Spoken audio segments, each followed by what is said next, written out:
This is the Retirement Solution Podcast with financial advisor Jon Hicks, founder of J. Hagan Capital. And I'm Heather Branch, here with Jon, talking about ways to help prepare for your financial future. RetirementSolutionRadio.com is where you can go to begin your own conversation with Jon and his team at J. Hagan Capital. Again, that's RetirementSolutionRadio.com. So our love for stand-up comedy, the comic relief in life. Absolutely. We need that. We need more of it. We totally need that. I say.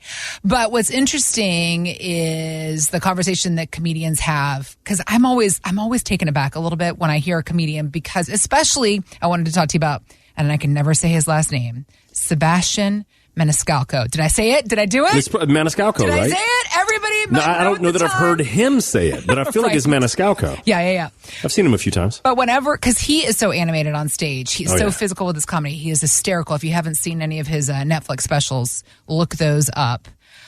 Speaking of, we are celebrating Father's Day in the month of June, and he just released that movie with De Niro like a couple weeks ago about it's loosely based on his real life, going back to his father is an Italian immigrant. So that's one to look up.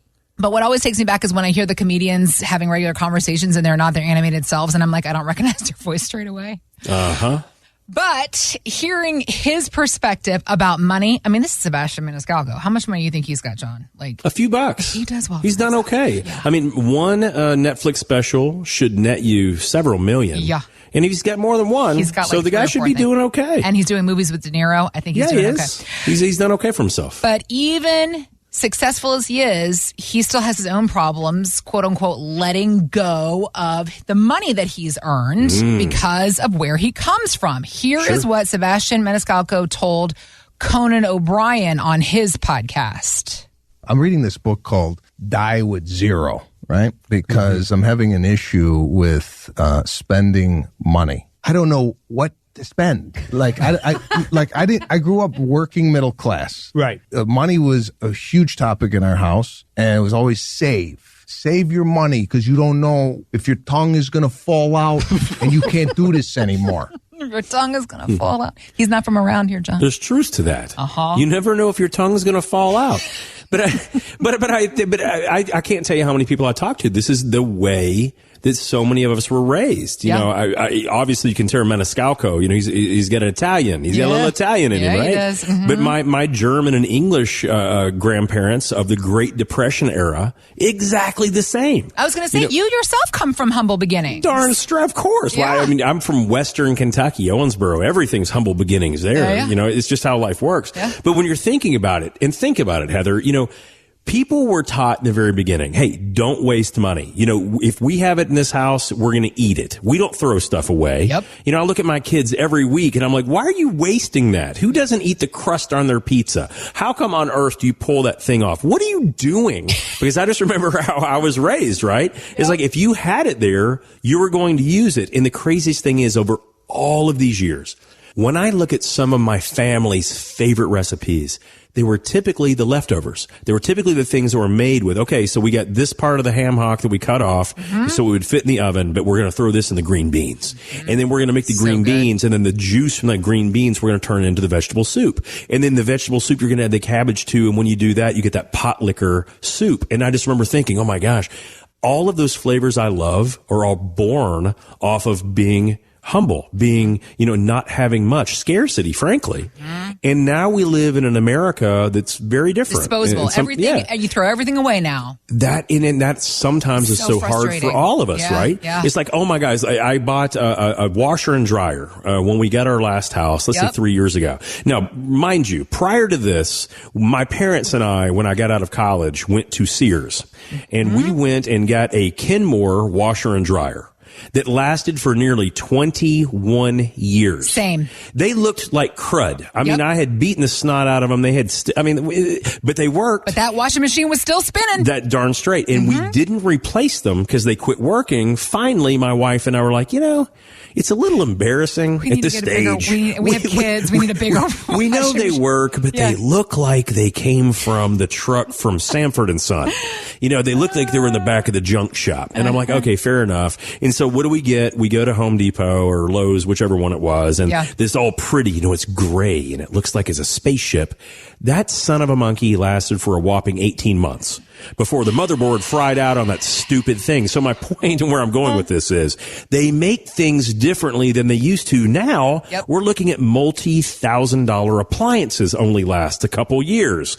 They don't last 15 or 20. Like that old school stuff we used to buy from GE or Whirlpool or whatever. It's almost different.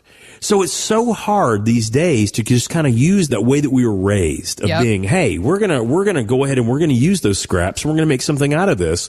And now it's very different. But I find it to be the same thing, Heather, when we're talking about exactly what Sebastian was talking about here. He goes, man, I'm having a hard time spending money. And I was talking to a couple last week and they came into inheritance. Now they're in their mid 60s. They had done well on their own. They had saved about $1 million. But they were going to be receiving another almost $2 million after taxes.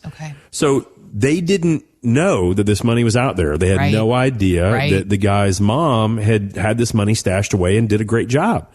And so they came to me and they said, John, hey, we got this windfall of money. What should we do? And the very first question I ask anyone is, what are your thoughts? Do you got anything you want to pay off? Are there any vacations you want to take? What are the big ticket items? If I could give you an extra $5,000 a month for the rest of your life, would you spend it or would you save it? And they kind of looked at each other and they acted a little uncomfortable for a second. And I was like, hey, I apologize. This is just the way I think. Like, no, not at all. We actually had this conversation a couple weeks ago when we found out the amount of money we were going to be getting. And we don't think that we could possibly spend it. We think that we would actually save it. If you gave us an extra $5,000 a month forever, we think we'd save it or we'd give it to the kids. Perfect. That lets me know so many things. So guys, if you're out there and you're like, I don't think I can spend this money, that is not weird. It is perfectly normal. It is not only perfectly normal, it's the common thread that I often see for people that were raised the same way as my grandparents, right? And even my parents. We just didn't do what we didn't have money to do. And we saved money because you never know when it was, save money for a rainy day. But then it was, hey, if I can't use it all, let's give it to the next generation. Let's do those things. And guys, it's very interesting because he talked about reading a book called Die Broke. Well, I've been saying this on this show I'm going on a decade now, Heather, saying that, hey, if you want your last check to bounce to the undertaker, that is a very different strategy than if you want to give a ton of money to the next generation. And why is that? Taxes. Oh my gosh, taxes. So as I'm hearing Sebastian say this, I'm like, oh my gosh, I hear this all the time. But that means if you don't think you can spend it all, that means that there's going to be money left over when you're gone. Guys, that is what the government wants more than anything. Because it is so much easier to fight a corpse than fighting you as you're filing your taxes each year.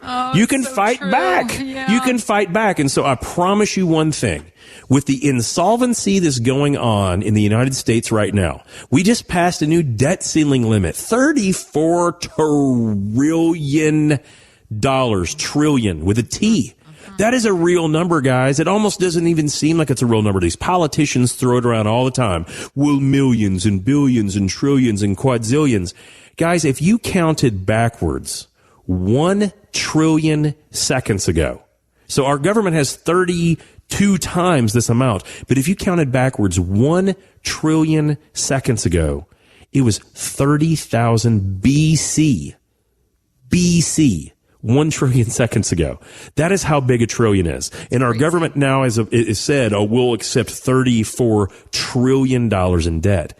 Guys, they're going to need money from somewhere, and I'm fearful it's going to be us. If we've done a good job saving, guys, the bullseye gets bigger and bigger and bigger on us. So the two things that I want us to take from Sebastian's comment. Number one, if you think that you have done a great job saving and you really don't feel that you're going to spend all this money, guys, then you need a different plan. Don't plan on spending it. Plan on gifting it properly so that your heirs and your surviving spouse and your grandkids and your great-grandkids can benefit from what you work so hard to save, for what you chose to not spend because you were taught right? We just want to make sure that Uncle Sam is not in that hand-me-out line going, gimme, gimme, my name's Uncle Jimmy. We want to keep that guy out of there. And the problem is that I feel like they're going to be sticking their nose in this line more and more and more and more. So we have to have a different strategy for that. Part two, if you really feel like you're afraid to spend money, please call my staff. The greatest thing that I can show anyone is exactly how much money that you can spend, frankly, how much you could blow every month for the rest of your life and still never run out of money. And we're pretty good at figuring out these numbers. Over the past 23 years, we've gotten pretty good at figuring out how we feel really dang confident you can never outlive your money. So if you're not spending money because you think you're not going to have enough, we can fix that. And if you think you're going to have so much, or you think you're going to have more than enough and you really don't think you're going to spend it, we need a different strategy to give it to the next generation. Do your giving while you're living, where you get the joy of that gift. You get to see the kids on their facial expressions on your grandkids when you help them through school, when you help your own kids by helping with a car for the grandkids or things like that, guys. Those are those gifts that my grandparents didn't think about. Yeah. I think it would have made their life much more joyous, getting the joy of giving the gift as opposed to, frankly, passing away with a lot of money and it just went down to the next generation. Not that my parents, I'm certain, weren't grateful, but having said that, we can do better. But you can't do better unless you know better. Thanks for listening to the Retirement Solution Podcast with Jon Hicks. Begin the conversation about your savings plan with Jon and the team at J. Hagan Capital by visiting retirementsolutionradio.com. Be sure to listen to Jon's radio show, The Retirement Solution, Saturdays at 8 a.m. and Sundays at 9 a.m. on News Radio 840 WHAS. J. Hagan Capital Inc. is not licensed in all 50 states. To find out if J. Hagan Capital Inc. is licensed in your state, please call 502-690-5635. J. Hagan Capital Inc. is not affiliated with nor endorsed by the Social Security Administration or any other government agency. It does not provide legal or tax advice. Annuity guarantees rely solely on the financial strength and claims paying ability of the issuing insurance company. By contacting us, you may be provided with information about insurance and annuity products offered through Jonathan Hicks, insurance license number 548962.